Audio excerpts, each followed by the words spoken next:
however long. We just think because we're live. Good evening, folks. Thanks for coming in. I hope you had a good weekend and the weather was good to you wherever you may be. Tonight we are joined by this amazing couple, fellow Ouija, William Armstrong, and his better half, Kat Armstrong. Thank you, Scott. I agree with that. I need to say better half, don't I? Or AKA Paranormal Exposures. Now, we've had them on a few times, but it's been about a year. Yeah. Because Willie, he was away. He was in hospital trying to get his legs lengthened, but the operation didn't work, and he's still about 4'2". Right? But that's a good thing though, because then I can get into the small tight spaces at locations, and nobody else can get in there. Aye, but you can't reach the top shelf in the supermarkets, can you? No. That's why I use my daughter's stepping thing that she has, little pink step. I just pick him up and toss him up there. That's what I was just going to say. I get told Kat has to lift you up and just move you along. I know. I'm driving the van. I need like a couple of booster seats when I'm driving the van, to get me at least height with the windscreen. So I can see. But good things coming short. What he likes, as I said in the post, what he lacks in height, he makes up for in personality. Something like that. I see something like that on the post, I think. Anyway, guys, how are we? Well, we're good. We just get back a wee bit ago for an event. So that was fun. Yeah, so we were at an event last night at a place in America called Malvern Manor in Iowa. And it is a location that has been a hospital, not a hospital, originally a hotel. And then like a nursing home and other various functions. And it's really weird and interesting and awesome. And there's a lot of different spirits. And we actually had a lot of interactions. Sometimes events you don't get stuff. And we had a lot of stuff that was kind of weird happen. So yeah. Let's say it was a hotel, a nursing home, then eventually a group home before it shut in 2005. So events also, what events are like, you all say it's hard to run voice recorders. It's hard, because you're worried about contamination because you have like 30 plus people in the building, especially if it's a small location. But Malvern Manor is one of the really interesting locations in Iowa. It's one of the ones I look at that's got the very eclectic spirits there, if that makes sense. Give very what spirits? Was that a fancy word? Eclectic spirits. Eclectic, a mix of variety. Right, say mixed in. I'm from Glasgow. I don't have a clue what that word means. For instance, one of the spirits there, and I don't know, I've probably talked about it before in one of the live streams, so if I have, I apologise in advance. The one of them was called Gracie, who was a woman there who was schizophrenic and had multiple personality disorder. And she's known to still be there. She's very fond of male investigators. So if you're a male investigator in her room, you're more likely to get a response than a female. But it's not to say that females can be in there. It's just males get better responses. But there's this theory that her personalities that she had sort of imprinted into the building and had their own little personalities. So when Gracie shows up, which she usually does, you don't know which version of Gracie you're getting. The happy one, the sad one, the angry one. So like that's what I mean by eclectic is kind of, it's an odd one. Yeah, it's different. We've never encountered any spirits with that before. I don't think we have really anywhere else either. No. I think that's the only one that we've really experienced. And I've never had an experience. I don't know that she talks to ladies. I think she focuses mostly on men. Because I've never really had and we know anything. We know she was a real person there.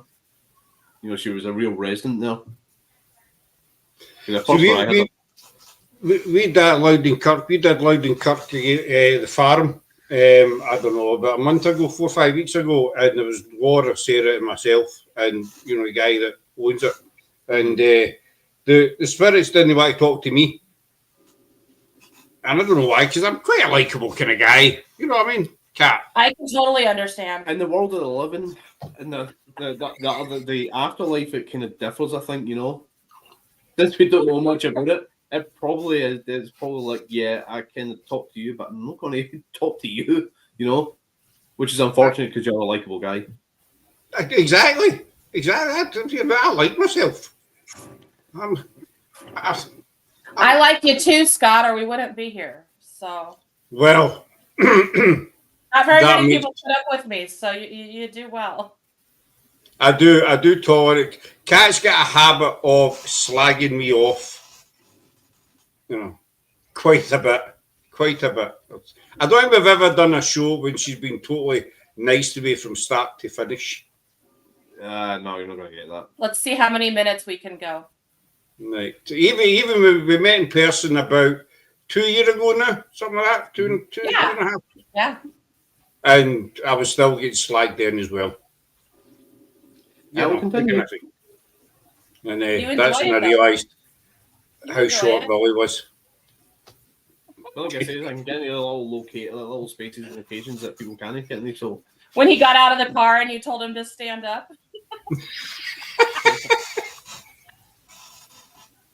Hey, stand up. I'm standing up. No, we did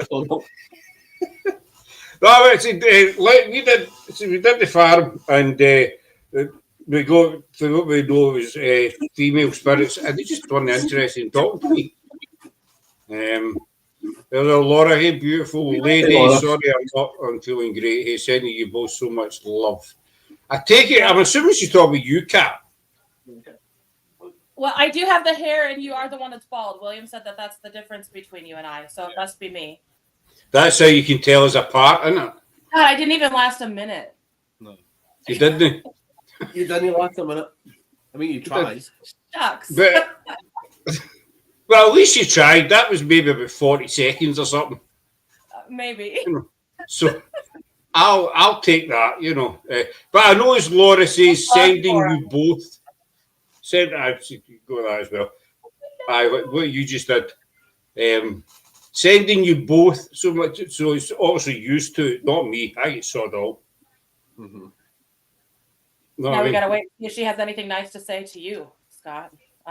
Doesn't look like it. I see nothing. Gonna go with that. I see nothing. I see nothing either. But what was I say? So Loudon Farm. We did Loudon Farm, and the spirits just seemed to be interested to talk to Laura and Sarah. Wasn't interested in me. I did get pushback in the barn. I thought I tripped over a marble. I know that sounds stupid. Oh, here we go. We all know I have a thing for dark hair, and Kat's beautiful inside and outside. Now, Flower, Flower. It's a running joke, Aww. That's I call her Petal to wind her up, and she'll call me Flower. But she's got a thing for dark hair, so Wally, you're bombed out. I'm totally bombed out. Cat's the focus of the attention. I'll get to we'll get back to what we were talking about eventually, won't we? So no, I know what you mean. It happened at Caldwell also as well. Again, Laura and Sarah. Spirits wanted to talk to them. Didn't want to talk to me. And that's what you encountered as well. I wonder if that's like Gracie prefers men or women. But then if you go into the nursing wing of the building, hey Craig, and in the nursing wing of the building, there's a resident there named Rebecca who prefers women to men. But there's a reason for that. Like we found out, like talking to John, like the coroner, and finding out some new stuff. There's a reason behind that. No, just like she just doesn't like talking to men. She was abused. She was abused in not like a number of times, and potentially it was covered up. So that hence why she bringing men into her room just flatlines it. But if it's woman that's just in there, she feels more inclined to come out because she feels safe. Because that memory can have stayed with her. Laura says she's got a thing for beers, so you're not out the woods, Willie.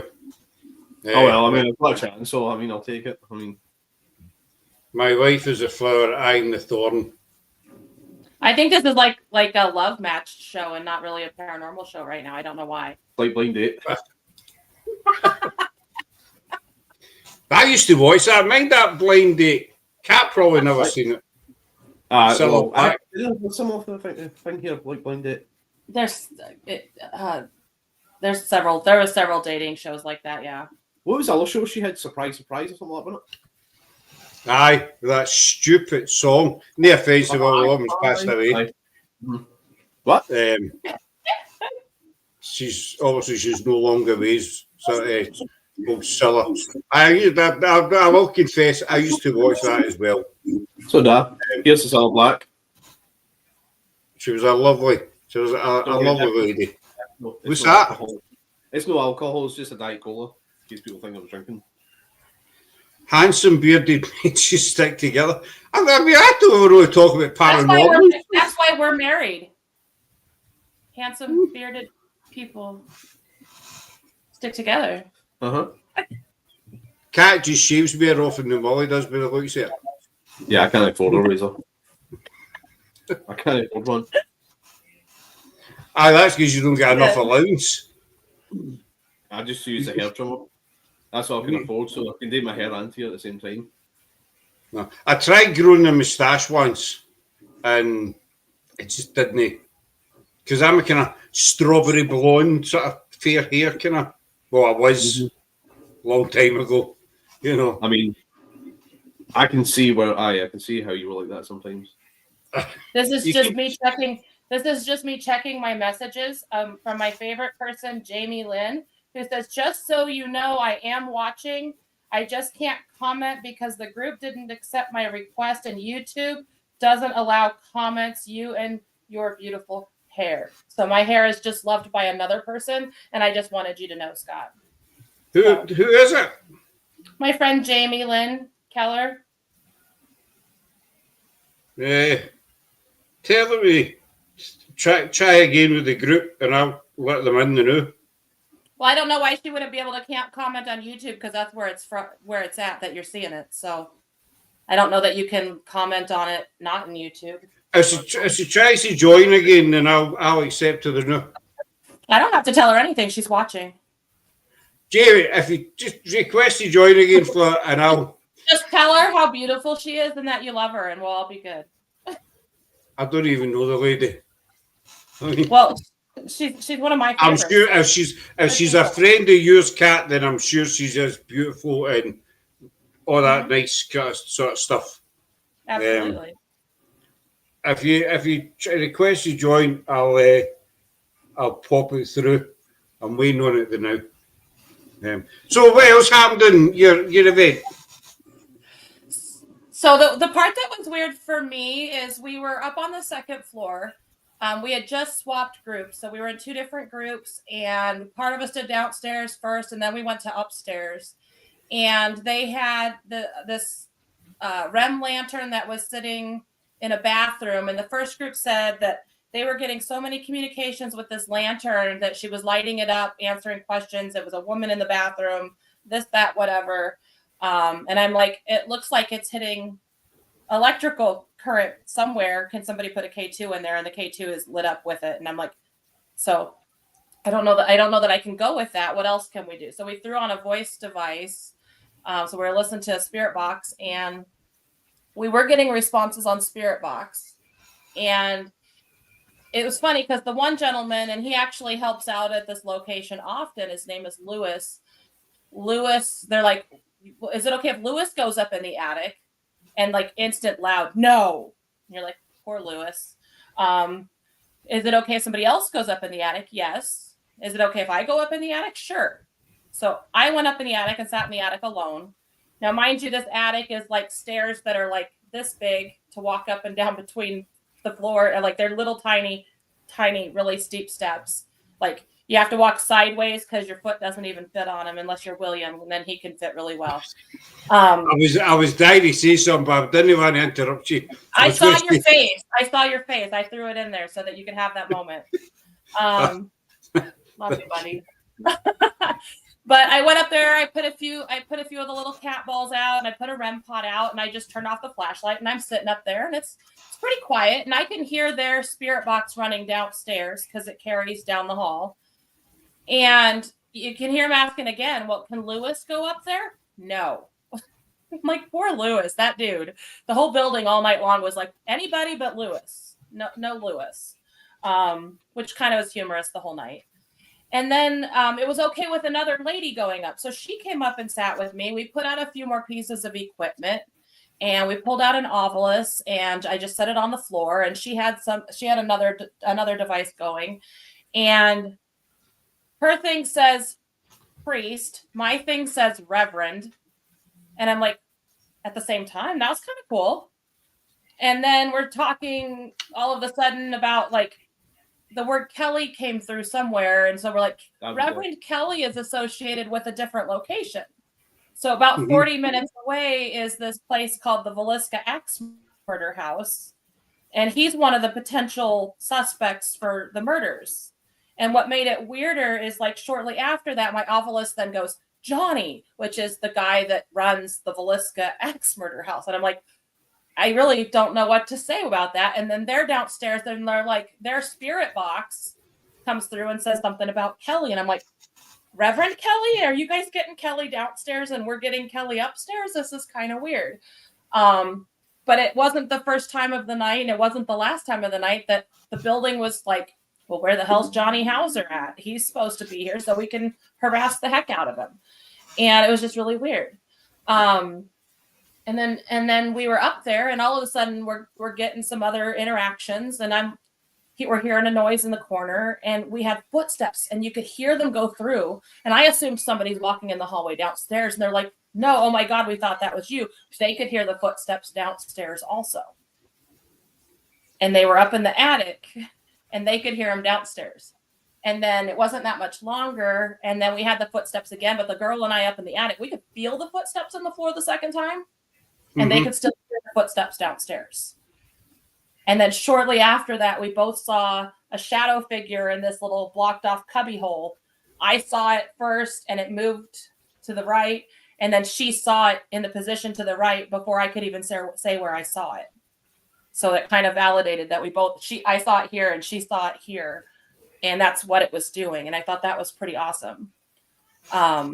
It was weird. It was really weird. And then we had tapping on my chair while I was sitting in it. And she's like, was that you? Did you move? And I'm like, I am sitting so still. I'm not even moving my arms because that's not me. And I'm not making my chair make noises. And it happened about 4 times. And it was just weird. And we were having other noises. And then the device is like, stab, violent. And I'm like, no, we don't want to do violent stabbing. That's not really what I came out for tonight. And then our hour got called and we had to go back down to regroup. But I was like, yeah, violent stabbing is a good place to step out for a little bit, I think. But it was just a really odd night. It's Sarah's finally tuned in. Sarah's finally with us. It's when you get investigations with that, again, that one at Loudon was a weird night. We had the guy that owns the farm. He had told us a couple of weeks previous that he was out one day down the back of the farm. I think it was at the bottom of the old cattle run, they used to call it. And the middle of the afternoon, and this woman said hello to him. Just one, hello. So he turned around, there was nobody there. And this guy's got nothing to gain, by just to publicise it or anything. So I took a wee walk down, and we were on doing it as a live. So I took the phone with me. Girls were in the barn. But I never got anything. So I was walking back up and there was the girls had the spirit talker on. And this was weird because the words came through. Sarah and Laura says, just as they saw my torchlight coming up, the words came through spirit talker, he's coming. And then it says, Laura said, I am here. That was probably for Sarah. So the words came through, he's coming. And then I showed up. But one of the interesting things was there was a woman in the chat and she says, I'm getting the name Harriet. And on the spirit talker, Sarah and Laura got the name Harriet. No, they didn't get it at the same time. Right. So this woman was with me. Well, she was in the chat. So she had no idea where the girls were getting. Turned out that Harriet was the daughter of the former owner, and she grew up on the farm. But what's that on your eyebrows? What?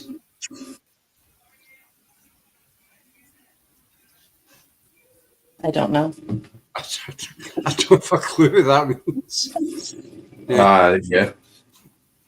Lost with that one, Laura, though. So Harriet used to live at the farm, but Harriet's still alive. Mm-hmm. So we were saying, well, is this the spirits asking, where's Harriet? Did they miss Harriet? Or whatever. And it's when you get, when you see the footsteps and everybody hears it, it's when you get things with that weird things that you just can't explain. Right. And, it's where you say with Edinburgh Manor. That's the stuff we love, though. I love the weird side of the paranormal. Should we talk about your shadow figure?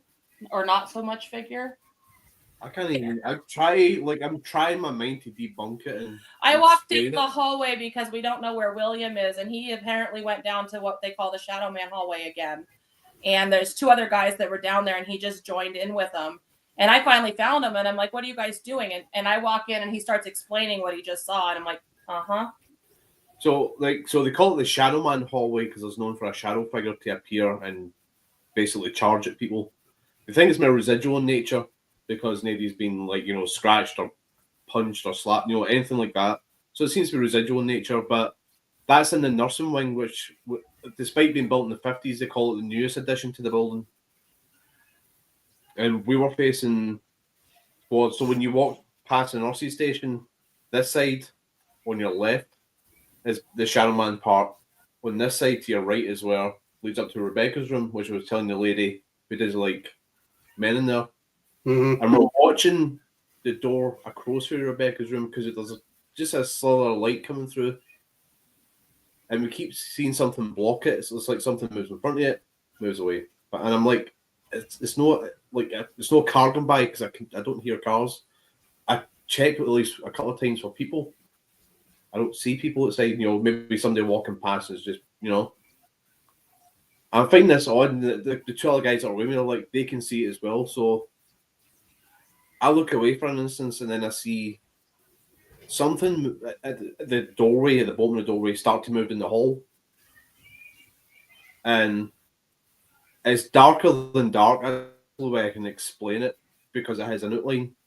And even this hallway's black, it's always pitch black because we have no lights on. And it's got this weird, it doesn't have arms or legs, like a crawler. It looks like a what? It kind of has this weird sausage shape. That's what it sounds mental. Okay, right? But that's what explain it. It has this shape, but there's no arms or legs, but it moves fast. It's sort of because somebody clocked it tried to just make a run, And that hallway is known for people seeing crawler type shadow figures. But he had a paranormal sausage. I had a paranormal sausage. It's weird to me. It's weird because everybody sees a shadow person. Jamie says it's more like a pickle. Or a crawler or some type, where it's on they see it in the flare, they see it in the ceiling. But this had none of that, and I can't. It wasn't even like a black mass because normally you can see it's very misty, Grabbing something. It was solid shape. It just didn't have the arms or legs to go with, but it moved fast. And I shined my Was it this shape? Flashlight, shined it to the exact spot, and there's nothing there. It was gone. Was it this shape, William? It was like Dill, our emotional support pickle. It was gone. Yeah. You're not going to live this one down for quite some time, don't you? See, that's the part. What's that? Emotional support pickle. That's his emotional support pickle. I will always be around to let you know that you are a big deal. But see, that's the side of the paranormal that's the side of the paranormal I like. I like that weird stuff that people encounter and don't want to talk about because they go, "Oh well, that's too weird. That's too silly," So next time you're looking at your next location, Scott, watch out for those paranormal sausages. If you're asking questions at a location, and somebody says, can you smell us, right? Do you think it's a stupid question to ask? Like, can you smell me? Nobody wants to. If you ask a spirit, can you smell me? Do you think it sounds silly? Well, not really, no. No, because what if we are the phantom smells to a spirit? Like tobacco or lavender and rose perfume. What if we're the phantom smells to them? Because we can smell them. Aye, we've encountered. I know I've smelled phantom smells before. I've smelled like cigar smoke following me around at a location when I know nobody smokes cigars. I know people say that by Edinburgh Manor, like, yeah, I smelled perfume. It was weird. I was walking the line, all of a sudden I smelled like rose perfume. Right?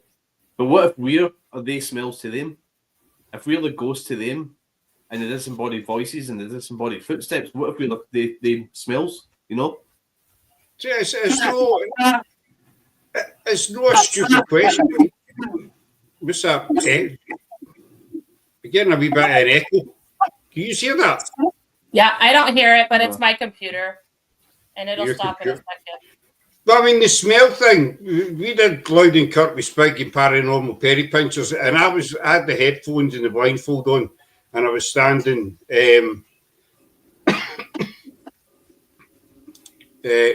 Evening, folks. I was standing against the Kirk wall. See where the crypt is?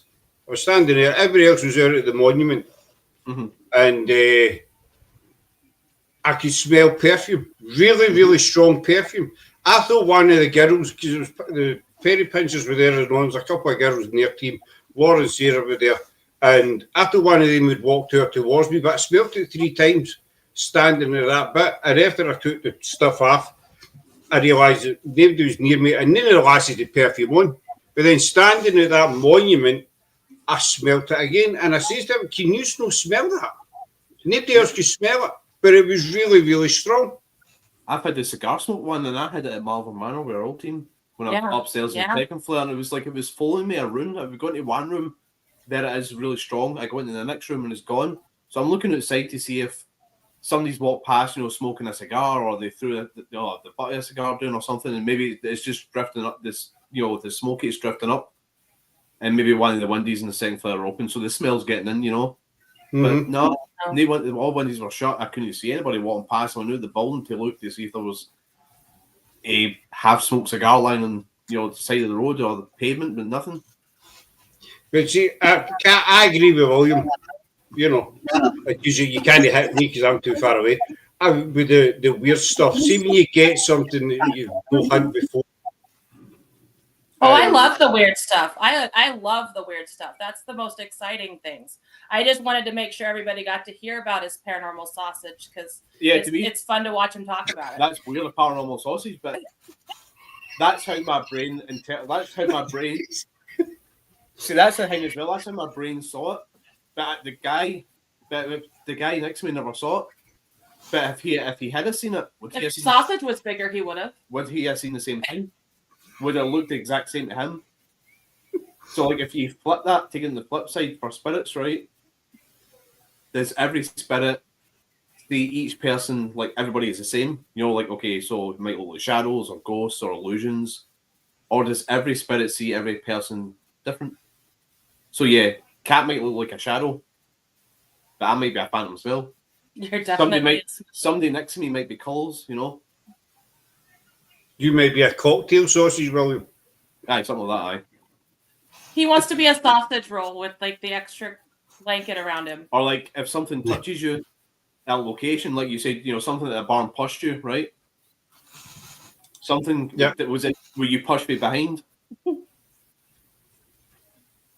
Aye, was standing. Sarah was sitting down. Laura was to the right of me, Laura was to the left of me, and I knew there was a marble on the floor because we were using marbles that night, and I just seen me kind of go forward, and I thought I tripped on it, slid the marble, but Sarah said no, the marble's out there, so somebody kind of pushed me forward, but I don't think they were happy at me being there because, well, I think they were getting angry because this is where you're talking about weird stuff. This was weird. Sarah debate, right? And it's on the Facebook page. Everyone wants to watch it. If we did it as a live on Facebook, and so Sarah's sitting down and she took puff her vape, and she blew the smoke to her left-hand side, and the smoke, whatever you call it, went out the way and just disappeared.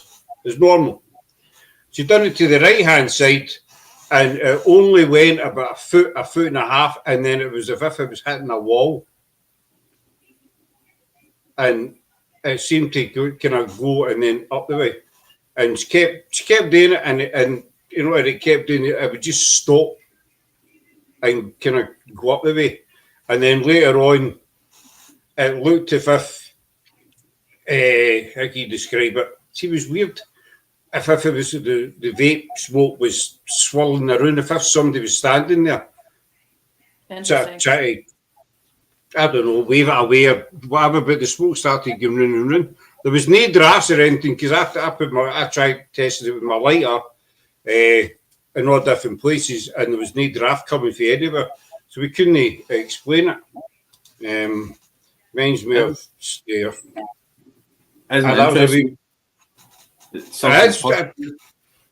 Right? What was your first thought when you get pushed? That slid on the marble. Okay, slid on the marble, or but once you figured out that you hadn't, were you like, oh, that's pretty cool, something, or no cool, whatever way you want to look at it, but something come up behind you and physically interacted with you by, it's like push, right?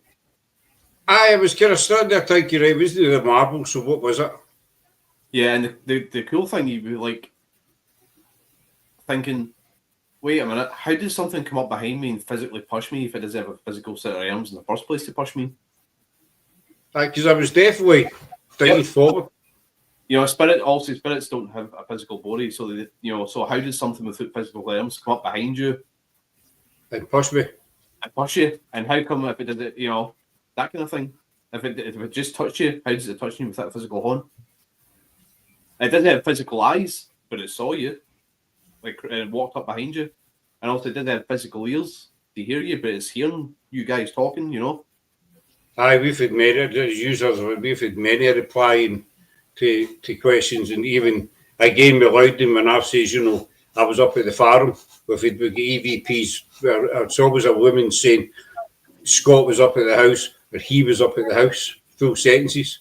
So they've heard me saying, even with you remember the chain and the wee dog, and I says, can you tell me what I left for the kids, and we get back, chain and doll, toy. So they're obviously spirit can hear us. Laura's saying reminds you of Stair, and Stair's a very, very, very small village in Ayrshire. There's about 3 houses and a pub and a wee church. Sorry, but I say at least have a pub. I might bypass in the church, but I'll not bypass in the pub. I think it's a pub. I'm sure it's a pub. But it's in the middle of nowhere. Literally, for miles, there's nothing. We were there one afternoon, or one night, whatever, and there was a strong smell of paint. Now, the church hadn't been decorated, and the windows that we were standing beside were all sealed. So there wasn't any windows open, or there was nothing. But we all you smell paint. Yeah, that's cool. You think that's cool. Yeah, I know, because like tobacco is like a talking about kind of weird phantom smells. Like tobacco is a normal one people encounter, right? Cigar smoke or cigarette smoke, whatever. But apparently burning smoke, that's another one people have encountered and had no explanation for it. Something's burning, yeah. Something's burning, but I don't see anything burning. I don't see the smoke. And we've had that at Edinburgh when I had a tour that I was walking the people through. And it's funny because I have several gifts, but the phantom smells is not one of them. I don't pick those up very often. And it's funny because I'll have people on tour and they're walking down the hallway and they're like, oh my gosh, I'm smelling this. And I'm like, and I'm not. So that's probably something that's a gift for you. And I'm glad that it's yours because most of the time it's really bad BO, or it smells like somebody pissed themselves, and I'm like, I'm so glad that's yours and I don't have to have that. You can enjoy that and have that all for yourself. But we get it often. And, perfume at the stairs is a really common one. And sometimes we get random, smoky smells. But then there was this one time we're walking down the hallway on the second floor and like, including myself, we're all like, it smells like the start of an electrical fire. It smelled Right. like wiring was getting. I'm like, I need to actually check this out. I was worried because I was smelling it. We couldn't find it, and it was just gone, and we didn't have it again. It's like moments later. But I'm like, I seriously was like, oh dear, something's gone bad. I was like, what do I do? We went to the basement and we smelled something absolutely just rotten. Like it was like something had got into a corner and died, basically, you know. Did you take your shoes off? It was a stale sausage. No, this was at winter, man. This was still winter time, so I wasn't taking anything off. I'm curious because Shadow Seekers Paranormal is our friend Chris. Where in Edinburgh did you smell the flowers? I'm just curious. If you want to follow up with that one, we'll keep going. Right, so it smelled like something that died in the basement, but it was only one single, like, tiny area of the basement. If you go to the opposite side, you think the smell would just be everywhere, but wasn't it? You would not smell it one bit. But you come back to this little area and this smell was there. Later on, we went back to the basement with another group because they were coming out and the smell was gone. It was It was weird because I smelled that one too, and it was literally dead, rotting animal that bad. Like that smell just disappear, you know. Oh, that's still you coming up in a minute, Laura. No, I know even it's when it's just one spot. I mean, that smell at Loudon at the monument. Obviously, when I was standing against the crypt, the group were about 10, 15 feet away from me.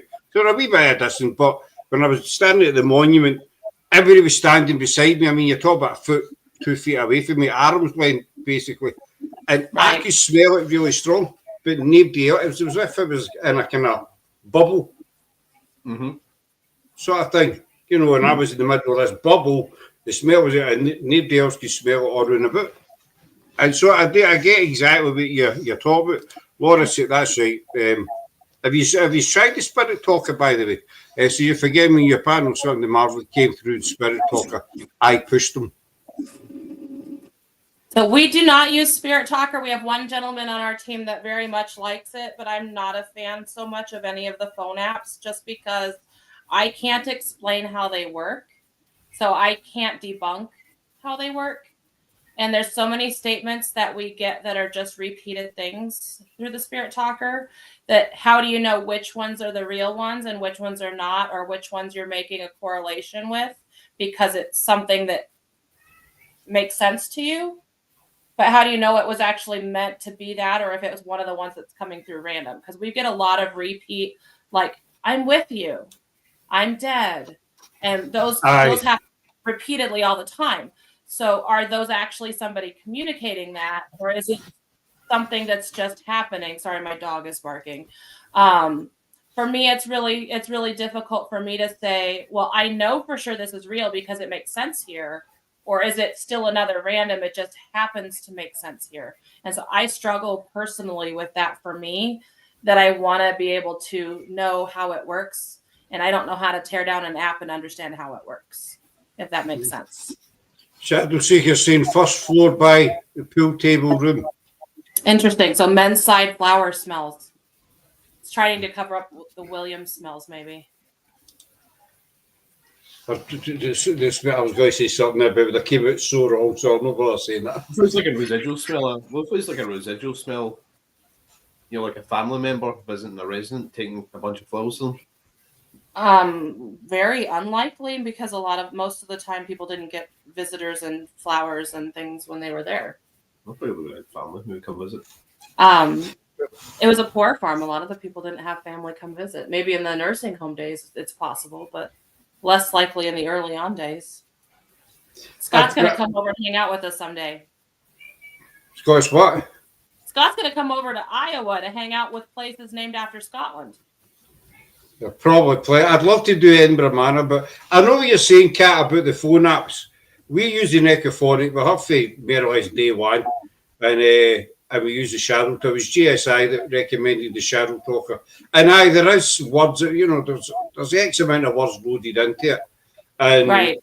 I'm kind of the same as you, you know, because you do get a lot of random words repeating.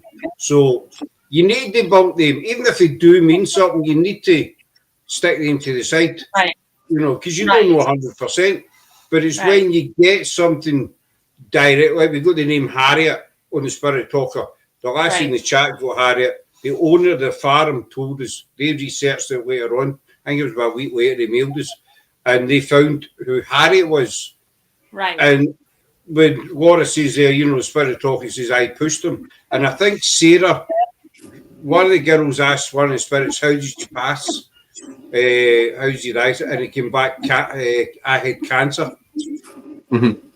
It's when you get answers, that directly relate to what you're asking or what you're doing, then you need to take a step back and think, right, that makes sense. Right. And I don't doubt that they can interact with the phone. I can understand every single reason why they can. We're in these places with electronical devices saying, hey, interact with this. I mean, this is no different than another electronical device, but I can't say how they got that answer. How did that come up? That's where I get confused. Spirit Talker is one of the few that I'm sitting on the fence going, I don't know. It's had some really consistently accurate stuff in places that were a little too specific to be random. But what else did we get to support it for me to be able to say that's a thing? Because I can't explain it. We've had stuff that is like absolutely Native American stuff happening in a place where that's Native American things, and it doesn't normally spout Native American stuff. I'm sure yours doesn't, because you're not getting that. That's very specific to areas that we're in, and I just kind of like, okay, that's different. Now, give me a little something more with something else to let me know that's really you, because I want more. When you get something, you always want that wee bit more. Like, so you get pushed, you want to get pushed again. So push some of that. Push Scott harder next time. Whoever's listening, Spirit World, push Scott harder next time. But no, I mean, she's always that nice. I get 40 seconds of niceness this time. 40 seconds, that's it. God, back to the usual cat. I don't want to disappoint my fans that are watching, like Laura. She wants me to make sure you have a good time, Scott. Oh, listen to her. My fans that are watching. It's Laura, my other wife. Don't start with all that stuff. I forgot what I was going to say. That comes with age, Scott. It's good, totally gone. It's not even that happens in our life. You need something to back. You want something more. You want something to back it up. It's the same with the kind of K2. I know, there's 101 different things that can interfere with it, but I always go on the way of thinking that if a K2 lies dormant, as I call it, for a length of time, and then you ask something and you say, can you make that go to yellow? And it does it, and then it goes dormant again. If that happens, then you need to think, right, well, that's no electrical wiring. Or, whatever. Right. But it's the remembering to do that and not to assume that it's always going to be what it is. Because we could have gone upstairs and said, oh yeah, the lantern really is lighting up. There's definitely still a lady in that bathroom. I went, well, that seems to be lighting up an awful lot consistently. Are we sure it's not hitting electrical like a light that's on the ceiling downstairs? Can we move it somewhere so that it stops doing that and see if they can make it do it again? Or is it sitting above a light that is causing it to go off? I know you guys are smart enough to do all of that also. So when you guys get stuff, I'm like, yeah, absolutely believable and understandable. I think a lot of teams forget the part of like, oh, wait, what else could cause that? Okay, so it's not that thing. It's definitely something else. I think that step sometimes gets overlooked. I have to shout out to my Jamie Lynn. She says she's my #1 fan. Again, her comments aren't working, and she's just messaging me here. And so I just want to make sure that she gets to know that I'm out there. She's just difficult. Scott, let her just be her. She's difficult. It's she's broken. It's not you. She's broken. We'll make it her. Jamie did it. No, it's weird with the comments. Sometimes you don't come up. It's the same when we did when we do our Facebook lives, we don't use StreamYard, we just go straight on the Facebook. I was just she's giving them straight to me in Messenger because she doesn't have permissions to comment on YouTube. So I just want her to know that I'm still paying attention to her, and I adore her because she's one of my favorite people. So she doesn't have permission. That's what it said. See, YouTube doesn't allow comments for her. So I'm just sharing that she's still with me because I love her. I'm going to, you see, as you know, I'm the looks of the operation. I'm not the tech side of it. That Jamie's making excuses, so I just want to make sure that Jamie knows that also, that it's not just her, it's not just me. Chris also says she's causing issues. No, I'm going to. I'll ask Sarah about that. She might know because you see when we did it. Now she's sending me screenshots. Oh my god. Oh, because she's trying to watch it from my. No, that's from yours. Yeah, I would say user error. Sometimes when you get a little bit older. I love you, Jamie. Cat's on fire tonight, well, ain't she? There's like no sleep to do this. This is what happens. I just She's wired. She's wired. But as I was trying to say with the comments, I don't know why it happens. It happened to us in Facebook when we did Edinburgh at Halloween. We did 2 or 3 lives, and I wasn't getting any comments. And it wasn't until later on when I watched it back, where notifications came up, so and so commented. So you go back to the live and then you see the comments. But when you're doing the live, for she's some got reason, no place for comments. She's got to use the YouTube app. I had the same issue with Link. I don't have a clue. I don't know. It's okay, Scott. We can get through this together.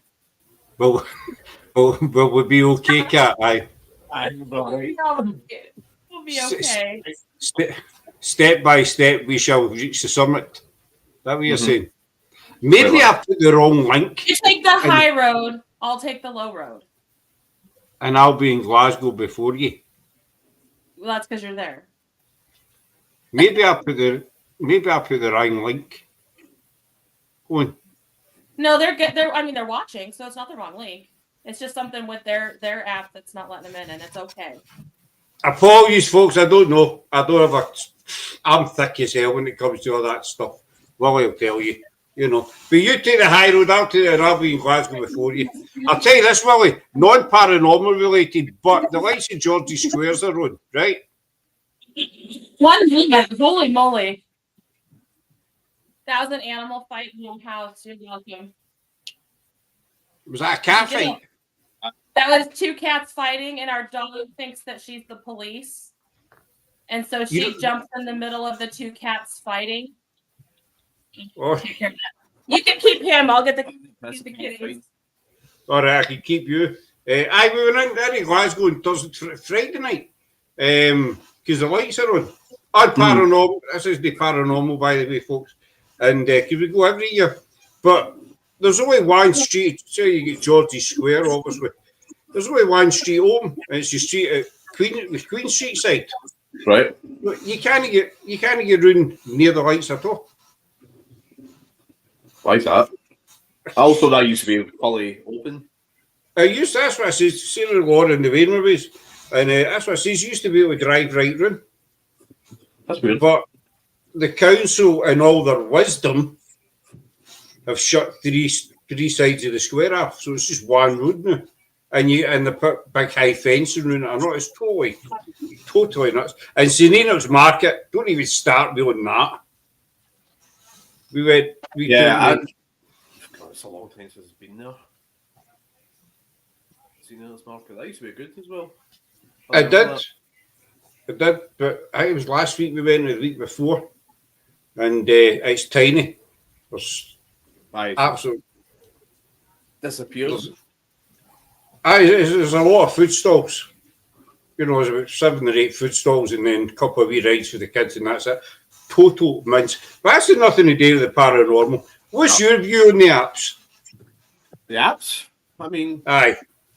again, if it's something that can if it correlates on the spot with what you're at, even if it's a very specific question, like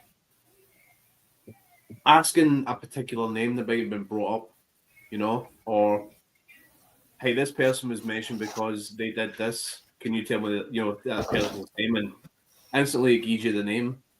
Okay, I'm like, okay, how can I debunk this? Okay, I get that I got the right answer, but how can I try and debunk it? Because I want to try and debunk it a little bit. I do want to call it paranormal phenomena or whatever until I've exhausted every option. I mean, I saw something last night, but I'm still trying to debunk it so that so I'm not calling it paranormal, saying, okay, I definitely saw this, I want to try and debunk. But what else could your paranormal sausage have been? Maybe tired eyes, maybe the light coming through, maybe light shining through that, that door right then. The light shining through the door made a sausage? I don't know. It's better to try and debunk rather than just go, yep, that's what it is, because then that leads to false things, and that's what you're trying to do. It really sucks when you have a false sausage.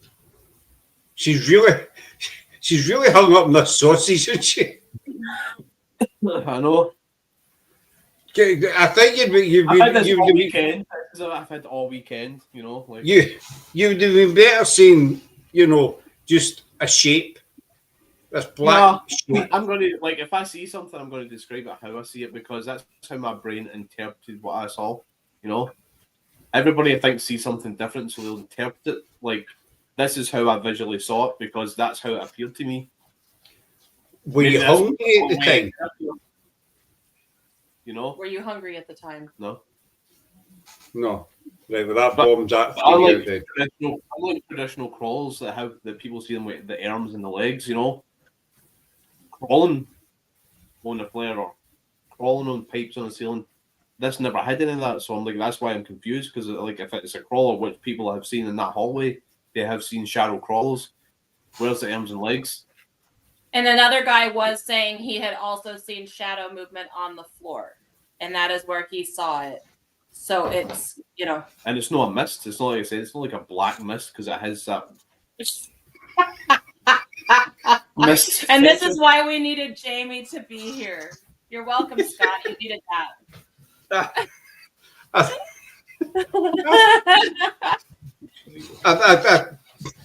Cheers.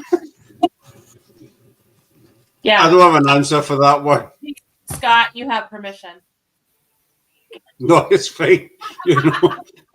I appreciate the offer.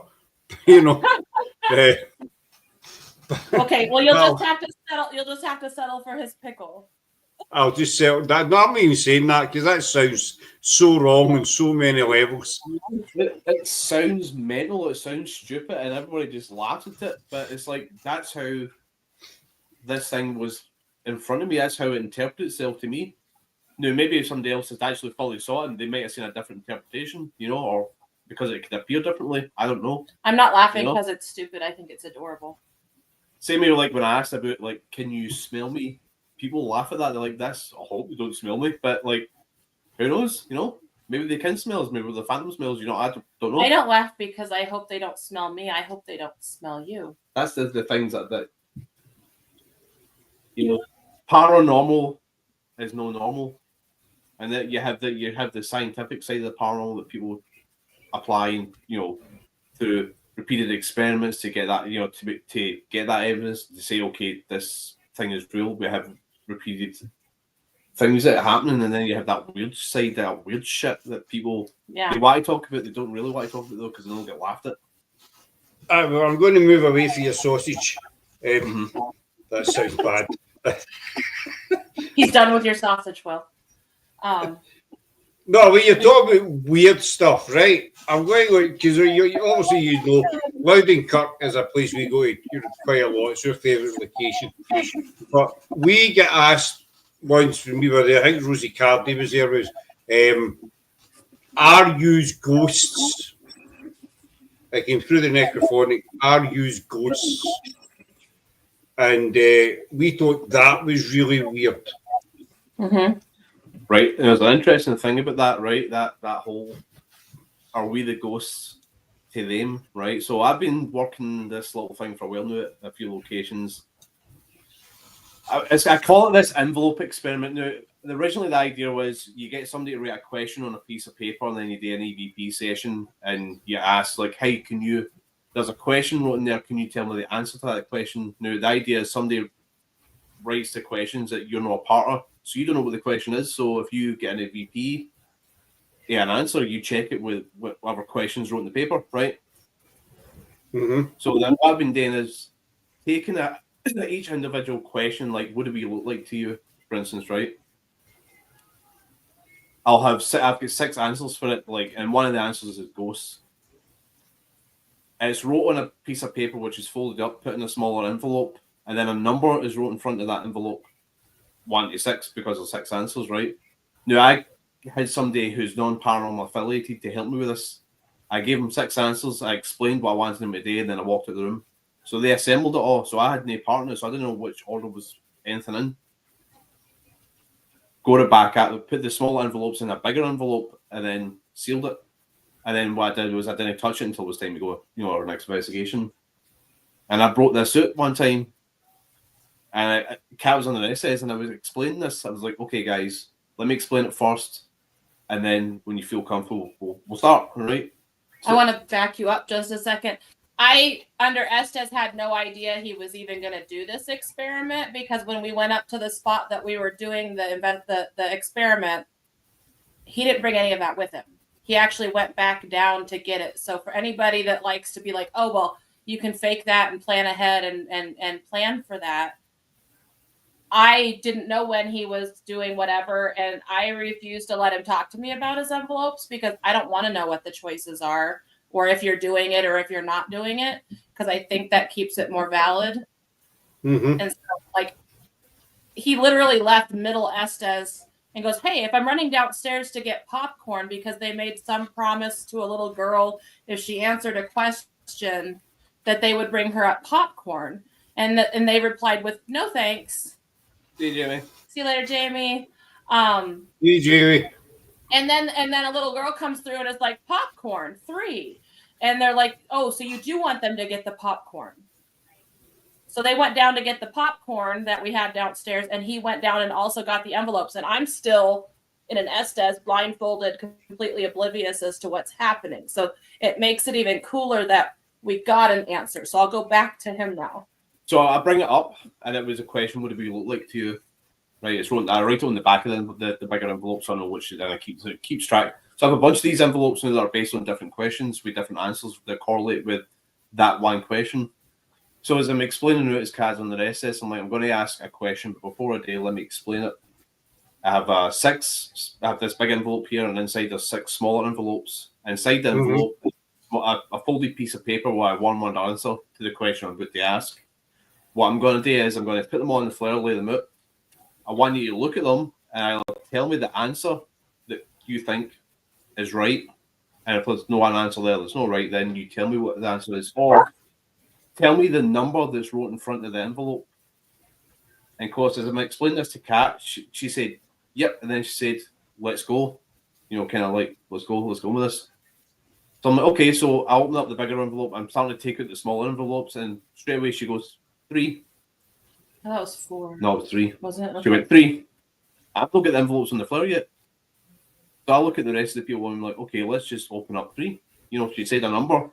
No, he actually says, hold on, let me explain it to you completely and get it ready. And my response instantly to him saying, no, let me finish, was, it's right. So I'm like, okay, she said a number that correlates with a number that's in here because I've 1 to 6 answers, right? 3's in there. I'm like, let's just open it. So I take it out, the smaller envelope that's number 3. Now, I don't know what's in there because I know the 6 answers had gave this person to put in these things, but I don't know what order they're in. Aye, what one's what? So I take out the smaller piece of paper and then inside open it up and it's colours. So I'm like, we look like colours to you. It's interesting. And I've done it at another place where it was lights, something to do with little lights. And I've asked before, I'm like, hey, do you think we're the ghost to you? You know, can you see us? Can you hear us? Are we the ghost to you? Straight away, yeah. You're the ghost. That was at Missouri State Penitentiary. That was it, I'd asked that when we were sitting in the chapel. Something I was like, can you see me? No. Like, you can hear me though? Yep. I'm like, okay, are we the ghost to you? Do we sound like ghosts to you? Yep. Yeah. It's interesting, that, isn't it? It is. I mean, Neville Laura's suggested we do some infos that we're going to do up at Loudon, but it is weird because, you know, when they say are used ghosts, so you know, I spoke about it on the show before. I can't mind who was on, but they totally lost me with it. You know what I'm like with scientific stuff, Willie? I'm hopeless. And they were saying, so was that maybe investigators for the future investigating Loudon Kirk and they can see you? Mm-hmm. So then I start to wonder, well, if that is the case, then would we, can they see us or can they hear us? How do they know we're here? I think that's right. And I've heard that before, like maybe people like, yeah, the ghosts are investigating us because the ghosts are asking us questions. But what if that's a future investigator thinking they're interacting with a ghost, but it's us? We're the ghost to them. Or like mimics, right? Mimics. Have you ever heard somebody mimic? Like, have you ever been at a location and you've heard a voice? You're like, I know that voice. That person's not there. Kat's had it in Edinburgh Manor. She's had it where Alda's son and one of her team members, Heidi, she's heard their voices clear in the building when they weren't there. But what if that's residual energy of past investigations? That's an interesting thought. What if it's like residual energy of past investigations? You're like, wow, I just heard my son, Alda's son, and he's not here in the building. But he's been in the building before in investigations with us. What if that's just a residual moment I'm hearing? I go, you know. I see. I'm scientific. I'm no. I know you. I know you mean. That's the thing. It can bust your brain. I mean, with the voice thing, we did Dalcoham Castle with Spig, and I went down in the basement for a lone vigil. I was doing there for about, I don't know, half an hour, 40 minutes, whatever. Everybody else was up the stairs, and what we think used to be the old day room. And when I came back up, Lindsay, Rigger's partner, and Laura says, you know, we could hear your voice. And I was down in the basement. I wasn't talking. I was just myself. And he says, no, we could hear your voice through the phone, through the app. Mm-hmm. And they lost me for a wee minute or two, but they were deadly serious. We were asking questions, and the answers were coming back in your voice. I thought, well, don't know. But then that happened twice. It happened at another, I can't mind the other location, but that happened at another location. But it says it was your voice, Scott, that came through. Aye, and Kat's had that with her oldest son, Kyle, and he met Heidi at Edinburgh when they weren't there. When I'm there completely alone, and I've had voices of familiar people, and it was weird because the one time I was down in the basement. When I get there, before I check somebody in, I do a walkthrough to make sure everything is where it's supposed to be and that everything is not a tripping hazard and put away and make sure nothing's broken or missing. And I get down to the basement and I hear my son hollering, "Hey, come up here." What? I drove here by myself. I'm the only one in the building. How in the world am I hearing my son Kyle's voice hollering for me to come upstairs? And it's not the first time it's happened. It's happened with my friend Heidi, and she has a very distinct voice also. And I'm like, now Heidi's definitely not at the building with me. That makes no sense. She hasn't even been out here for months and months, that the building shouldn't even know that that's a voice associated with talking to me. It's just really weird. Do you think maybe, I don't know, this just popped in my head. Do you think maybe whoever it was used a voice that was familiar to you, knowing that there's more chance of you getting back up the stair? Yes, I absolutely think that. That makes it. Aye, that's what I mean. Absolutely think that. If it had been a strange voice, it would have been a wee bit, who's in here? Right. But they say, well, if I use his voice, then. But then Right. there's another question. How can you speak if they don't have a physical voice box? If you don't have a mouth, you don't have a throat, everything. How are you producing words without having a physical mouth and tongue and all that day? So Is it? I mean, we did another location with Spig. It was the Spig location we got, but there was about 11, 12 of us there, and we came out what we used to be the gym hall, gymnasium. Kat, it's a gym hall. Just letting her know. What that is. And everybody heard at the same time this little girl saying, "Hello."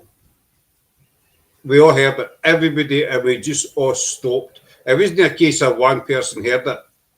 Everybody just stopped and turned round.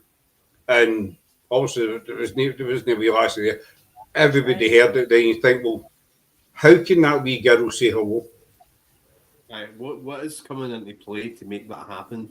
Seeming like you've been pushing a barn. What is coming into play for something without physical horns to come up behind you without physical eyes to see you and push you? What factors come into play for all of that to happen? You know, it's like when you see, if you see a full-bodied apparition, right? You'll see it wearing clothes, whether it's a female wearing like a white dress or a wedding dress or something like that, or it's a male wearing like maybe like a Victorian outfit or something, you know, top hat and all this, right? Think of the energy it takes for a spirit to manifest itself like that, right? Then you think of the extra energy it's expending to make the clothes that you see it wearing, even though it doesn't have to because it does have a physical body. And then you think the extra energy it's expending to make the details on the clothing, like the buttons, you know, the tie, the top hat, the cane, and things like that. It's interesting, isn't it? It's kind of fun. It's kind of weird. Why go through that? And at least to that question, they ghosts wear underpants. They ghosts wear pants. You know, if they're gone that far to make this whole outfit, right, for you to see, including stitching and steams and everything, are they creating soaps that you'll not see and underwear that you'll not see? Are they making all that up as well when they physically manifest themselves in front of you? Kat's looking either a wee bit confused or a wee bit concerned. That's why I like. I don't understand why he wants to know about all their underpants. That's the weirder stuff that I like. Is that if it's gone out this, if it's taking all this time to manifest itself wearing this outfit, which is also it's to me it's doing that because that's something you recognize. Would you recognize a spirit in its true form? Probably no. So it has to appear as something to us that we recognize and understand. So a woman in a dress, right? We all understand that. We see women in dresses all the time. But it's creating all the details of the dresses as well. It has like a floral pattern, like flower pattern on it. It's taking energy and making that pattern. And then all the stitching involved in the dress and the tights that she might be wearing or whatever, you know, things like that. But you're also assuming that you're actually visually seeing it and not intuitively seeing it. It making all of that, or is it just going, bloop, you see this, and your brain goes, okay, I see this, and then it manifests in front of you?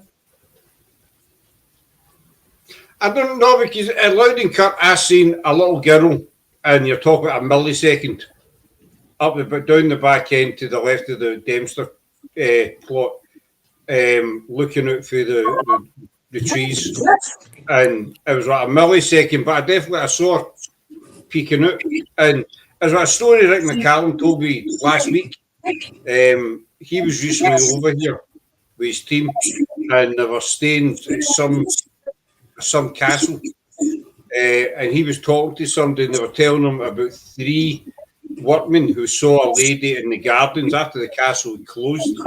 They saw this lady wandering about the gardens, and so they went to security to let them know, you know, there's somebody walking about there. The lady disappeared. The next day, they were talking to one of the managers, one of the owners, and the owner turned around and described this lady. Was she wearing, say, a white dress? She says, have you never heard of the White Lady of, I can't remember the name of the blooming castle, but see what these 3 guys saw this woman, solid, and because they went and reported her. But, Cedar Rapids here has a story like that, but it happened in the 60s. It was I can't remember her name, but she was a woman who, after her husband died, would frequent the Cedar Rapids library. Like, she was seen in there all the time, regular, where you talk to her. She ended up dying in an apartment fire, because somebody had flicked a cigarette butt in a trash can, whatever, and it caught fire. And by the time the Cedar Rapids Fire Department came out here, they couldn't get into the building because it was just ablaze, and she died of smoke inhalation before the flames got to her. Well, the next day, nobody knows what's happened. Nobody knows she's died. 3 separate people at the same time saw this woman come into the library. They said hello to her, whatever, but she just sort of ignored them and just walked past. They thought nothing of it because, again, she's a regular. They see her all the time. It wasn't until they got the evening paper that's where they found out that she had died in this apartment fire. 3 people saw her at the same time, just walking through the library. And how do you kind of debate 3 separate people at the same time seeing the same thing? That's it. I mean, if one person sees it, you can maybe say, right, a trick of the eye, trick of the mind, your imagination. It was some kind of shadow or something. But if more than one person sees it, it's so that place that Laura mentioned, Stair, we did it with Spike last year, the year before. In the afternoon, we did it. And there were David, Craig, and Liz. They were David and Liz are for Spike, Craig with us. You park the cars at the top end of the graveyard, and 3 of them saw a guy walking past. I think he had brown trousers and a white shirt on. Now remember, this place is miles to anywhere. This guy walking across the car park, the 3 of them ran up because they thought that maybe he was going to touch one of the motors. There was no sign of him. We went looking, and either side of the churchyard, it's a country road, and then there's a small forest on the other side. There was nowhere for this guy to go. He couldn't just vanish. But the 3 of them saw him, and they all ran up at the same time. They thought he was going to break into one of the cars. And it's interesting, that's 3 people. And the 3 people with this lady at the library, none of them knew she had died. So that adds credence to this paranormal phenomena that they saw. Definitely. None of them know she died, but all 3 of them saw her wander through the building. But odd that she wouldn't say hello, because normally she would say hello and was a regular, but they just didn't think nothing of it, Mm-hmm. It's like the Royal in Glasgow.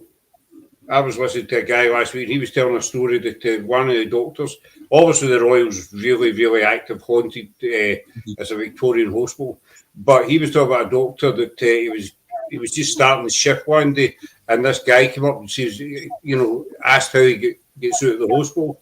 So the doctor gave him directions to how to get out, where the exit was.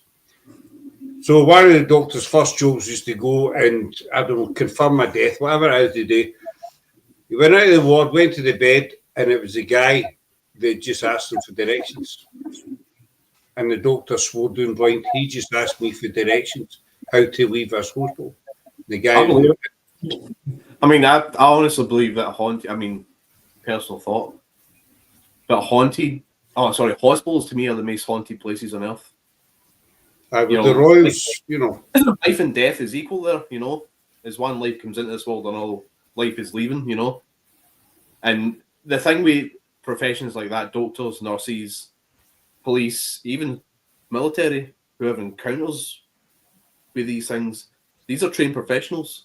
Mm-hmm. So for them to encounter something, they're like, what the fuck, so this doctor, he gave this guy directions, you just go down there, take a left, take a right, and then through the exit doors, and that's you. Have fun, good night. And then does his rounds and goes to the bed and finds out that the guy he gave directions to is dead. He's lying in the bed. Died a couple of hours ago or a day before, whatever, he doesn't know, he's starting to shift. Then he's sitting rationalizing his brain, what did I see? How's it possible for me, somebody who's medically trained, to talk to a person who's died and to give him directions at the hospital? Aye.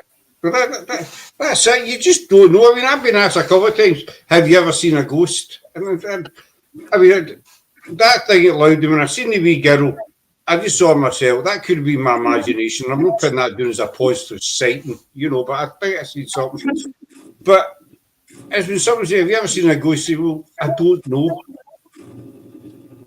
Because what does a ghost spirit look like? I don't know what a ghost or spirit looks like. I'll stay quiet. I mean, I could take a stab at it. I mean... No, go on, Kat. You're in this as well. A sausage. Mm-hmm.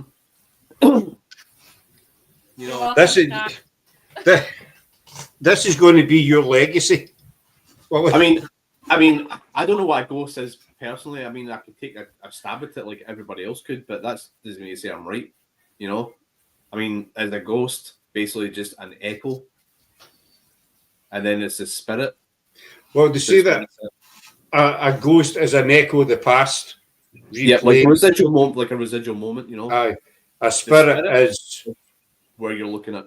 Is a spirit that a person who's passed away, or is it a person who's passed away but is no longer human, but still thinks they're human, so they act out these human-like tendencies and things, like they, know what I'm saying? Or is it something completely else? I don't know. And then you have entities, but to me, entities are things that were never human to start with. It's not my sausage; it's his sausage. But to me, a personal 2 cents worth, I think a ghost is like that's the echo of the past, and then you get to the spirit, and that's what we're looking at. So here's a question. I've got it up here, right? Here's a question for you both, right? So we've got ghosts and we've got spirits. If you say a spirit, a ghost is an echo of the past, right? So say a ghost is maybe an echo of a spirit who maybe the 1500s, right? 1530, for example, right? And then you've got a spirit who can intelligently interact, right?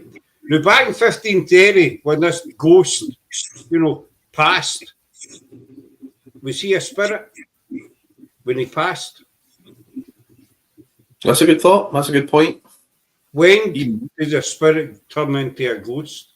Or when does a ghost turn into a spirit? That's true, because we don't think about it. The ghosts actually die. That's a point I thought about, and it sounds stupid because a spirit is always just potentially somebody who's passed away, right? As a person is gone, but does a spirit or ghost actually die? Does that energy eventually just dissipate and go? Well, I don't think so, because energy can't be created, nor can be destroyed.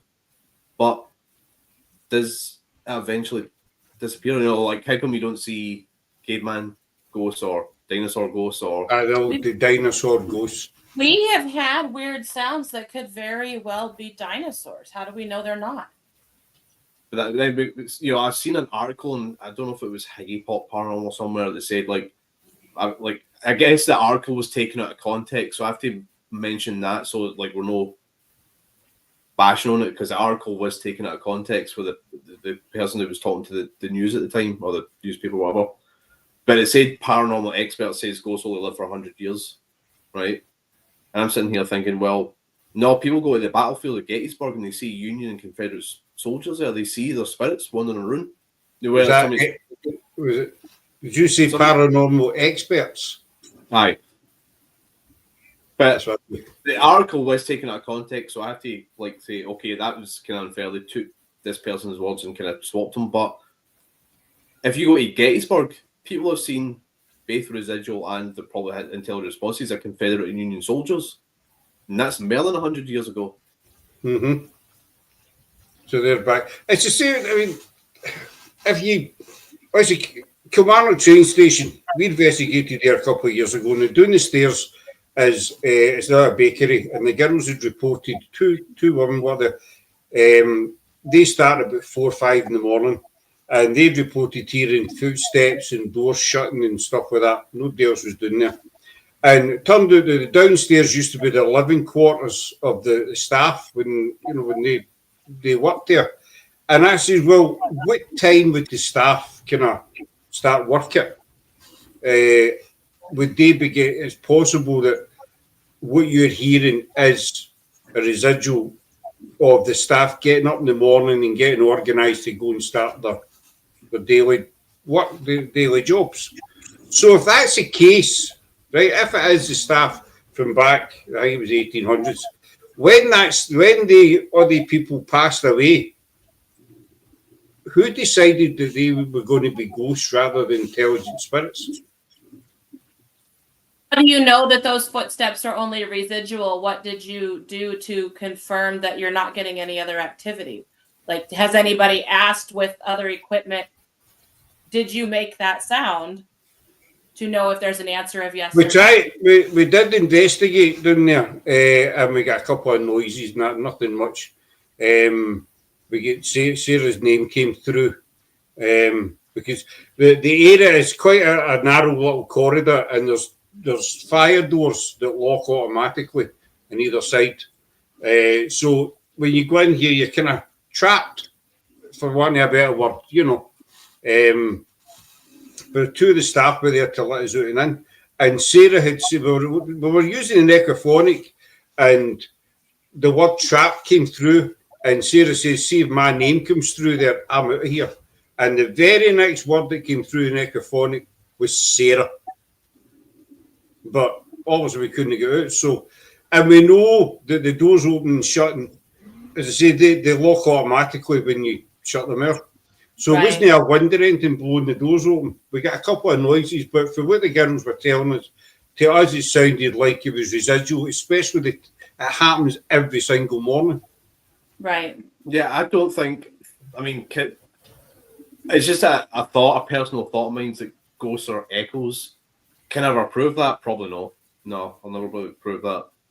But then again, I don't know what happens to a spirit after 100 years, or 200 years, or 300 years. What happens? That, you know, what happens to them? Do they still linger around for people to talk to, or do they just? Are they lingering? Are they timeless and they just can interact if they want to, or don't interact if they don't want to? Potentially as well. I mean, there's 100 ways you can look at it, I think. You see, that's another. There's that many questions. Here's another one for you, right? Just in relation to what Kat was saying, and it doesn't concern sausages. Right? No, there's no sausages were hurt during the making of the show. Nice talking to you, Scott. All right. We were saying they were timeless, right? I asked somebody else before. Again, I'm going to use Loudon as an example, right? So we investigate Loudon on a Saturday night, right? And then we leave. The next Saturday, we get back and we investigate again. Now, to us, that's 7 days, right? Now, we all know there are spirits there, because you've been there yourselves. So to us, you know, that's 7 days since we've been there. But to the spirits that are there, the people that are still there, is it 7 days to them, or do they see us just going out the gate and coming back? Well, how does a spirit gauge time? So, but that's the thing. That's what I mean. We as living people experience our physical biology is how we experience the world, right?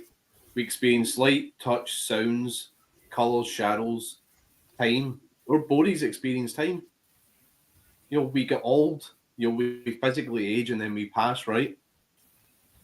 But a spirit doesn't have a physical body. It doesn't experience that, the world the way we experience it. And it doesn't have anything much to gauge time with. So a spirit could be like, okay, what just happened? So 5 minutes might pass for that spirit, right? Maybe it's 5 minutes to that spirit. Maybe it's 10 minutes or an hour or whatever. It doesn't know. But in the outside world or our world, 100 years has passed. 200 years might have passed. We don't know. But at the same time, that 5 or 10 minutes or hour for that spirit passing, does that spirit in some sense still experience time? Because it's experiencing the 5 minutes passing, or the 10 minutes passing, or that hour passing, because it knows it passed. It just doesn't realise 100 years or 200 or 300 years in the outside world has passed away, of course, because, like I said, it's got nothing to gauge time with. And then what do they do? You know, you say Edinburgh Mansion, Kat, right? Say you're there on a Monday, right? And then you take a couple of days off. You get back on the Thursday, you know. And so the same spirits are there, obviously, with that guy that's got a wee thing for you. What's his name? William? William. No, we get no William. so sorry, Scott. I have to be mean to you. Well, Do no, you want I'm happy with the 40 seconds that I got earlier on. That was, Maybe that's what's passed for the guy at Edinburgh Manor. Like if Kat if Kat was in on Monday and then she goes back on Thursday, maybe it was only 40 seconds for that guy.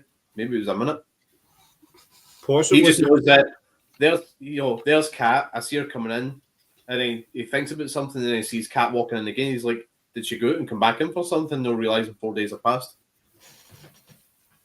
So what do they do in between, the time do you think they're just hanging about, or? I think that maybe they're interacting with their world. Maybe they still think they're in their own world. They still think it's 1950 or it's 1960. They think they're still interacting with. I think some of them at that day think they still think the world is there, or that's why I say they think it's still there. So here's the wind's picking up here. So that leads on to another question then. See, this is one of the things I love about the paranormal. Every answer creates a question.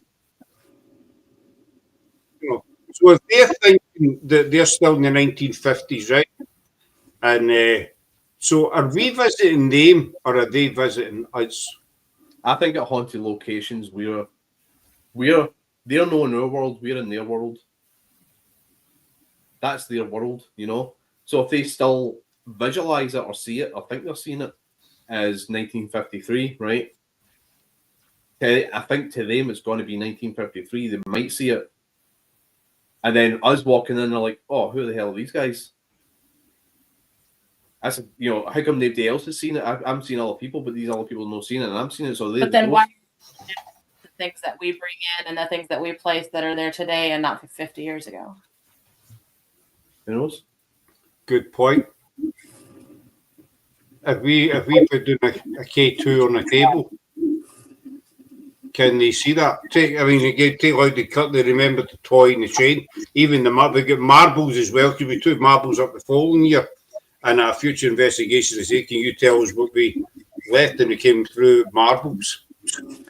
So I weirdly think, Scott, and this is me, obviously not him, that it's all timeless and they just see everything. And it's just all in an existence timelessly, that it can be all of the things and all of the times. However, I think that we don't have a comprehension of that because we're in a physical form, and we won't understand that until we are released from our physical form. We as a person right now have a higher self. So we're technically already in two places at once. So an intuitive person has a higher self that is outside, that is able to communicate with spirit guides, spirit energy, and higher source energy. And sometimes that higher self energy of us can bring us message in a way that we don't realize it's still us getting that message. I'm very big on this because I'm claircognizant, meaning I just know things without having an understanding of why I know things. And I just say what I need to say because I'm supposed to say it. And then people are like, well, how the hell did you know that? And my answer is, I have no fucking idea. It just is. So what do you mean there's two of us, a higher? So I'm physically here that you see in this form, but I am also energetically connected with higher source energy. So it's not that I'm two, it's just that I'm trying to say, like, part of me energetically is not in this physical form. It is connected with my spirit guides. It is connected with my Akashic records. It is connected with my past lives. It is connected with all-knowing knowledge and things. That's where psychics connect. It is our own energy that exists outside of our human form that allows us to do those things right now. And I don't think that people understand that. So out here, I have multiple past lives that are not in my physical body that have information and knowledge that I'm allowed to know in my physical body if I take the time to access it.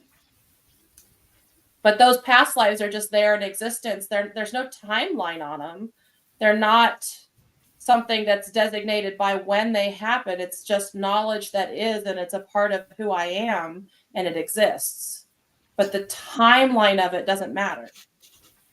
It just is. Right. You see, you're getting all technical for me now, Kat. Sorry, I didn't mean to get smart for a second, but I was feeling like I was really stupid that my only thing I had to contribute was sausages. Well, you do love this. I'm even going to say it. I can't say that. I can't say that. But I mean, it's just, I don't know. That to me, the paranormal's basic but complex. Oh, I don't know why that popped up. Oh, yeah, you do. Aww. I think the way you think about it at the end of the day is right, and I get it just by looking at your logo behind you. You know, it says Paranormal History, and it's in a box, right? Paranormal thinking should be outside the box. Why did you just tear his logo apart? Because thinking about the paranormal, to me, the paranormal is thinking outside of the box. Because paranormal is no normal, right? It's no normal to go down the road and see ghosts everywhere. Yes, it is. Not for me, it's no. For me, it is. No, for me. No, you have to think. You have to think outside the box. And that logo, I only managed to do that 2 weeks ago. No, it's great. I love it. I was looking at the box and I'm like, aye, thinking outside the box. I went, oh, okay, aye. There you go. But he's saying it's not normal to see ghosts all the time and do whatever. And I'm like, yes, it is. That's why the paranormal's no normal. Yes, no, see, that's what's really behind me. That's a very pretty Christmas door. That is actually the bows on the other side. The hall's done. I'm not allowed to Christmasize the living room, but I've done the hall and outside of the house. But no, I only discovered how to do this the other week, and it was sheer accidental that I discovered how to do it. So I was quite pleased with myself. But no, you do need to think outside the box. That's what gets me about some of these teams out there that, as Kat was saying earlier, or you were saying in Orwell, that they'll hear something or see something and bang, it's paranormal. You know, they'll hear a noise. Do you hear that's paranormal? That's a spirit.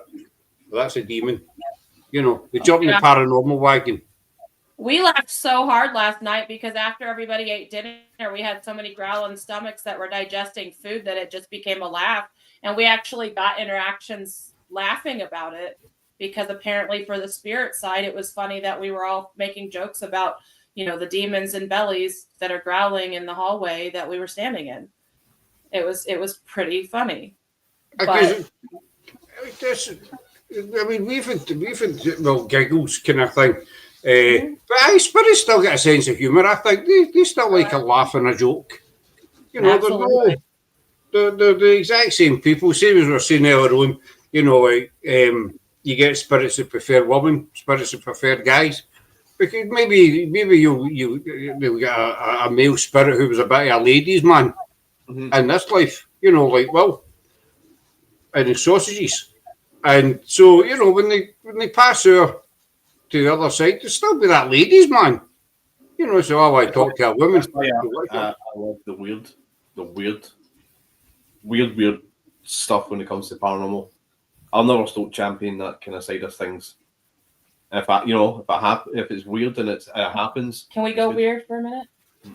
So, at our investigation in November that we just did 2 nights at Edinburgh Manor, all of the old people went to bed.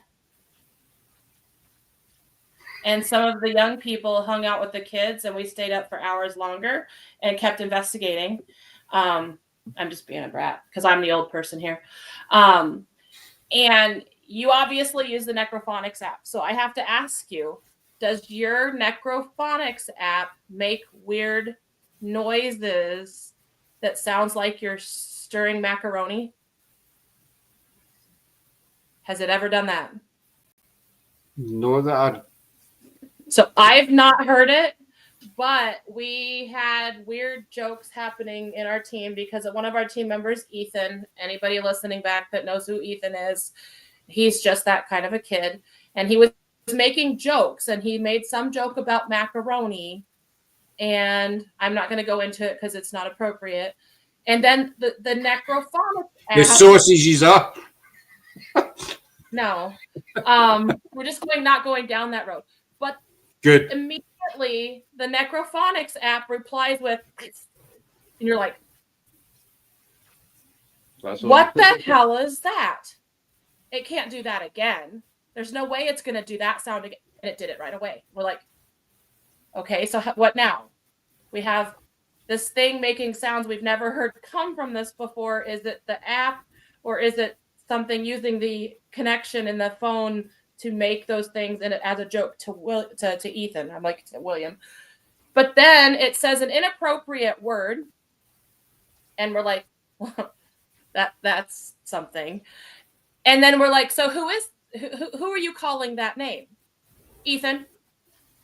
And we're like, yeah, that's legit, because we all know that that's what Ethan is. He's definitely all the inappropriate names. But I'm like, that's not a normal thing for an app that's just throwing out random sounds. No, I stand by the necrophonic. Right, I'm like, and I don't know what to do with that. So like, we don't use it a whole lot, but I was like, we pulled it back out just because we were doing our own little thing. It wasn't for like evidentiary anything. And I'm like, we actually had some pretty good stuff happen. And it used names that were accurate, and it made noises in appropriate times in direct context with what we were talking about. And it shouted inappropriate things at us. And I'm like, it's all the interactions that Ethan was looking for, which was really what Ethan does. He's just one of those kids. But it was really weird because like, that's not an app that we use very often. And I'm like, you know what? We're done with the seriousness of investigation. We've gathered our 2 days of evidence. Let's just be stupid for a little bit. And by stupid, I'm like, let's use the things that we don't always use, and let's sit in the spaces that, sometimes get a little weird, and let's go be weird. And weird work that night. Now, they just went back to try to be weird again on Thursday night, and they got nothing. Maybe spirits weren't in the mood. Right. But I just thought it was really, I don't know what to say about those things. That was just an unexpected, odd, weird thing. And so now I'm like, well, maybe we do look back at necrophonics and think about like, what can you legitimately pull out of it? But like, some of the sounds frustrate me because you're listening to it and you have the one that the moaning lady, and she does the same sound, and you get it through the sequence of things often. And we all know, if we have necrophonics, what the moaning lady thing is. It's like, and it just repeats it. And it's at random, and it just throws it in. And to somebody that's new and doesn't know that that's just filler sound, oh my gosh, that's a lady. Did you hear her? And to me, I'm like, we know that's nothing because that's just the noises that happen. But, to somebody that doesn't know those things, like, that's a big deal. And at one point, I know they've had to have updated the app, because I recall the reason that we quit using the app is one of the filler things was not just because it was phonetics. And that's why it's called necrophonics. It was just little phonetic clips of sounds, not words. And then all of a sudden we had like multiple investigations in a row, and it had the same voice saying, help. And I'm like, they threw words in. There is what's in it. I stand by the necrophonic 110%.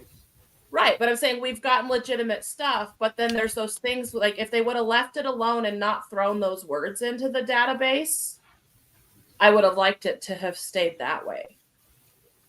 The filler words shouldn't have ever been put in, and I would have been much happier with the app, but we kind of strayed away from it. And I'm like, you know what?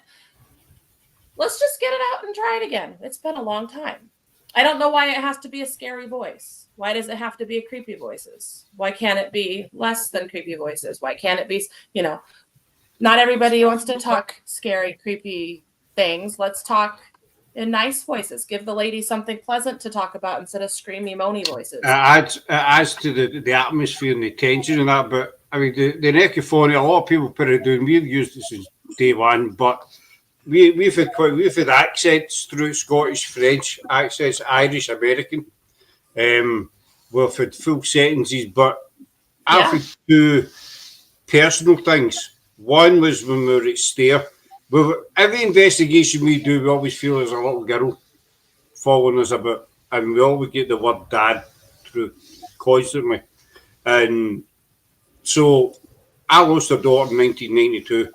She was nearly 6 months, and her name was Donna. So at Stair, I says, can you tell me the toy, if this is who I think it is, can you tell me the toy I used to put in your bed every night? Never got anything. I said, can you tell me what colour it was then? Tell me what colour the toy was. And it came back, and everybody there heard it, came back green. Plain as day. And I asked again, and again it came back green. I used my daughter had a wee toy Rexy for Toy Story. Okay. And I'd put that in her cot every night. Rexy was green, obviously. Yeah.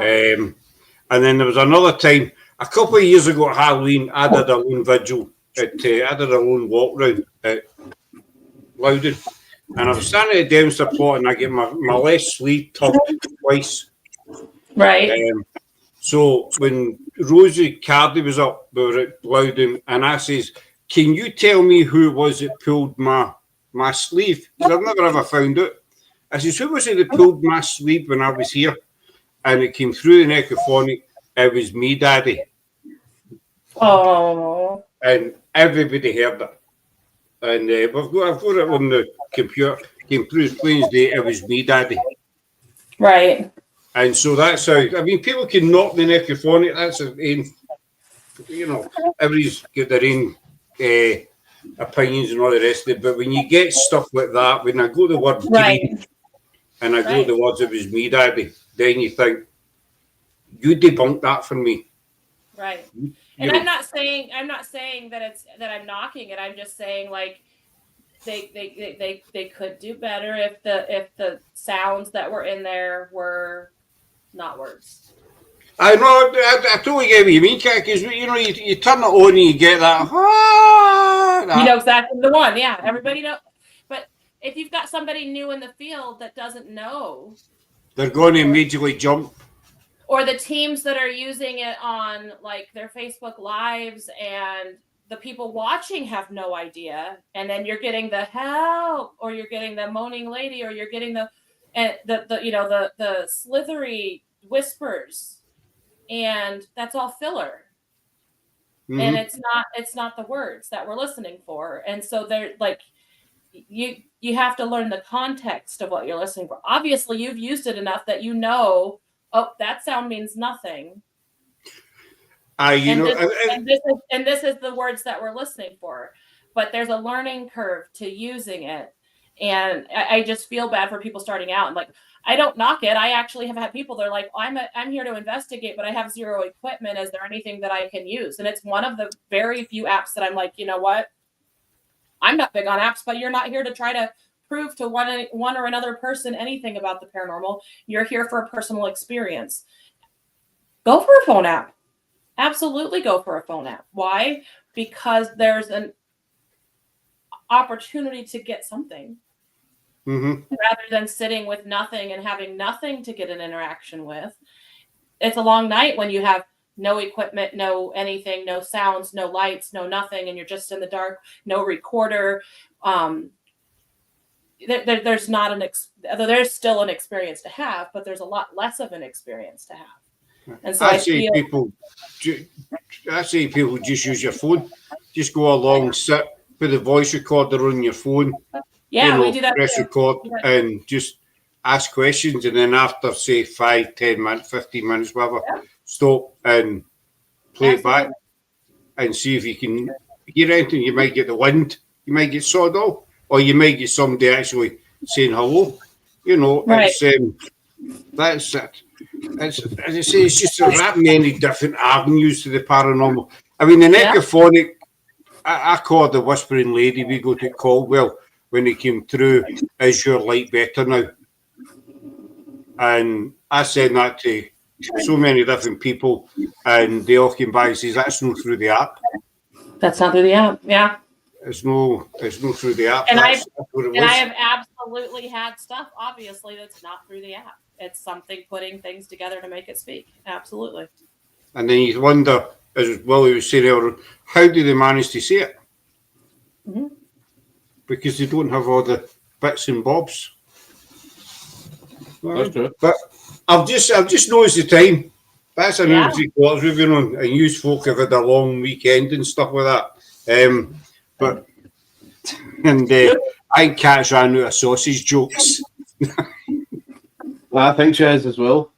You're not going to live that down. You're not going to live that down. But I'm going to keep a hold of you for a wee minute. I'm up for the school run tomorrow, no? For a wee minute after we come up. So, where can people find you? We are on Facebook mostly at Paranormal Exposures, and we're on TikTok. We are on Instagram. Those are most of the places that we are. I also have a personal page where I'm doing kind of metaphysical stuff called Catomancy, which is my own personal thing that I'm doing on the side. And I do a lot of teaching and things of kind of, herbs and crystals and readings and things like that. So lots of places to find us. And you'll find William in the sausage aisle at the supermarket. Mm-hmm. I had to say something, Hey, it makes a change for you getting picked on, right? I know. It's good when you see somebody else getting bullied. Know what I'm saying? Bullied? Really? That's the first word that came out of my head. It's better than saying sausage. Oh. But is it? No. It is. From a guy's point of view. It definitely is from a guy's point of view. But I'll keep a hold of you for a wee second after we come off, folks. All right. So, I still do this. Big thanks to Kat, the lovely Kat, and the lovely Will. And you will be seeing them again in the near future. And thanks to everybody who's watching. We're back tomorrow night with Liam from Highland Paranormal. Same time, Same spot in the dial. What was the programme used to say that? Mind that? Mind, who was it used to say that? Join us tomorrow night, same time, same spot in the dial.